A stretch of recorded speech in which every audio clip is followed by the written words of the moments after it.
Hey everyone, this is Seth Goldsmith, the technical support ninja of PDGO Web Solutions and PDGO.com. I am going to teach you in this tutorial how to set up your PDGO email using the Apple Mail application.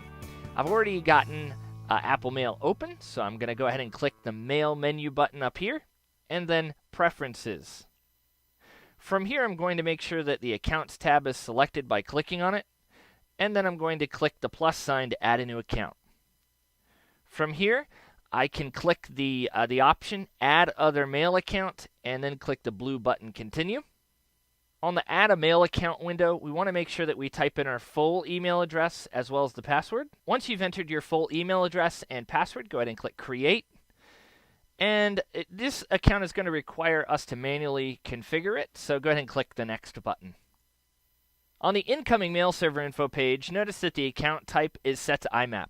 That's probably the best solution for just about everybody out there now that we are checking our email via phones and tablets and multiple computers. Next is the mail server. That's going to be mail.pdgo.com. No matter what domain you have hosted with us, it's going to be the same mail server. Next, we're going to enter our entire email address, and then paste in the password if you haven't already entered it. Now we're ready to go ahead and click the blue Next button. All right, next we're going to enter our outgoing mail server info. Starting with the SMTP server, it's smtp.pdgo.com. Again, we're going to enter our full email address here.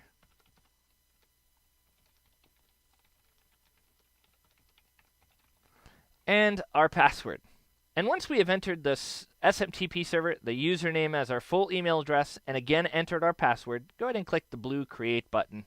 Now, it looks like we're finished when you end up on this page, but there's just a few extra settings that need to be checked, as Apple Mail does not allow you to set these settings up during the setup process. So go ahead and make sure that the account that you created is selected here in blue, and then click the Advanced tab.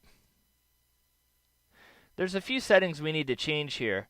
First, the port needs to be set to 993 for IMAP incoming, and then just verify that the Use SSL is enabled. Once you've confirmed that you have the right port number entered and Use SSL is checked, we're going to go ahead and click on the Account Information tab, and we need to set some different settings for the outgoing mail server. So go ahead and click this drop-down menu here, and then Edit SMTP Server List.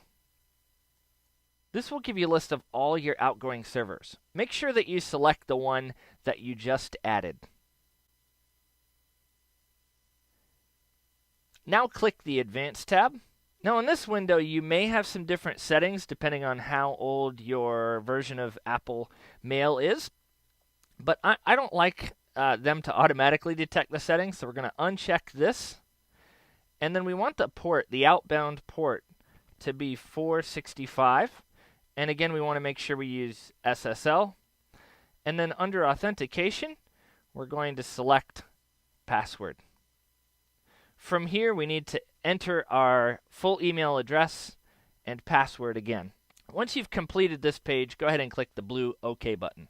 Finally, click the red X to exit out of the account preferences. You'll be prompted to save the changes. Click the blue Save button. If everything went as planned, you should be getting email in your inbox now, and you're now ready to get back to work. If you had any trouble setting up this account, please don't hesitate to either email us from another account at support@pdgo.com or give us a phone call at 888-354-4946. Thank you so much for using PDGO Web Solutions. Have an awesome day.